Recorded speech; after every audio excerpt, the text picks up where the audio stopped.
ছানি বলতে আমরা কি বুঝি এবং এই ছানির চিকিৎসা কি? চলো একটা মডেল দিয়ে দর্শকদেরকে বুঝিয়ে দেই। আমাদের চোখকে সবসময় আমরা একটা ক্যামেরার সাথে তুলনা করি। ক্যামেরার ভেতরে যেরকম একটা লেন্স থাকে, আমাদের চোখের ভেতরেও একটি স্বচ্ছ প্রাকৃতিক লেন্স থাকে। এই লেন্সটি যদি ঘোলা হয়ে যায় সেটি ছানিতে রূপান্তরিত হয়। চলো আমরা ছবি দিয়ে দর্শকদেরকে বুঝিয়ে দিই। লক্ষ্য করো, এই ছবিতে চোখের ভেতরে স্বচ্ছ প্রাকৃতিক লেন্সটি ঘোলা হয়েছে। নিচের ছবিতে লক্ষ্য করো, এক চোখের ছানি পরিপক্ক হয়েছে, আরেক চোখের ছানি অপরিপক্ক রয়েছে। এর পরের ছবিতে আমরা দেখব যে চোখের ছানির একমাত্র চিকিৎসা হচ্ছে চোখের ঘোলা লেন্সটিকে অপসারণ করে চোখের ভেতরে একটি কৃত্রিম লেন্স বসিয়ে দেয়া। ধন্যবাদ স্যার। কি কি ধরনের ছানি অপারেশন আসলে রয়েছে? চলো ছবি দিয়ে বুঝিয়ে দেই।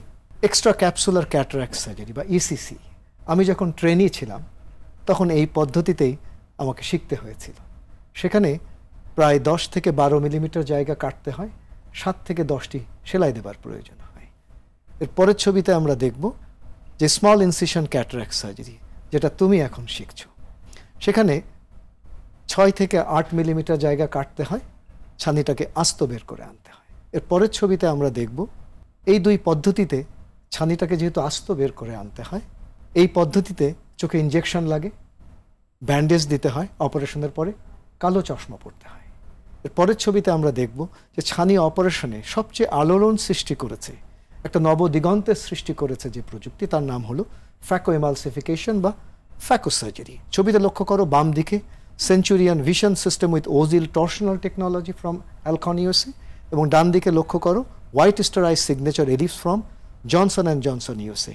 এই ওয়ার্ল্ডের সবচেয়ে বেস্ট যে দুটো মেশিন, সেটা আমরা আমাদের হসপিটালে ব্যবহার করছি। এখানে কি করা হয়? এখানে মাত্র 2 মিলিমিটার ছোট্ট একটা ছিদ্র করে ছানিটাকে মেশিনে টুকরো টুকরো করে ভেঙে বা গলিয়ে বের করে নিয়ে আসা হয়। কোনো রকম সেলাই, ইনজেকশন, ব্যান্ডেজ, কালো চশমা কিছুই লাগে না। ধন্যবাদ স্যার। আপনি বলছিলেন লেন্স বসানোর কথা। এই লেন্সের পাওয়ার সঠিকভাবে নির্ণয় করা আসলে কতটা জরুরি? ভীষণ জরুরি। জাস্ট তুমি কল্পনা করো যে চশমার পাওয়ার সেটা যদি সঠিক না হয় তাহলে তুমি ঝাপসা দেখবে।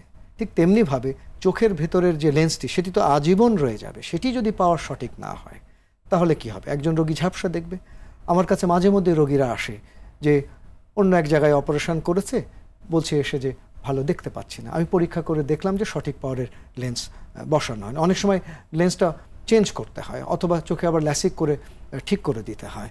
সেই লক্ষ্যে সঠিক পাওয়ারের লেন্সটি নির্ধারণ করা যথেষ্ট জরুরি। এবং আমি ছবি দিয়েই বুঝিয়ে দিই, আমরা সবচেয়ে লেটেস্ট প্রযুক্তির যে অপটিক্যাল বায়োমেট্রি, যার মাধ্যমে আমরা এই সঠিক পাওয়ারের লেন্সটি নির্ণয় করতে পারি, swept source optical biometry IOL master 700। এর পরের ছবিতে আমরা দেখব পেন্টাক্যাম AXL অপটিক্যাল বায়োমেট্রি।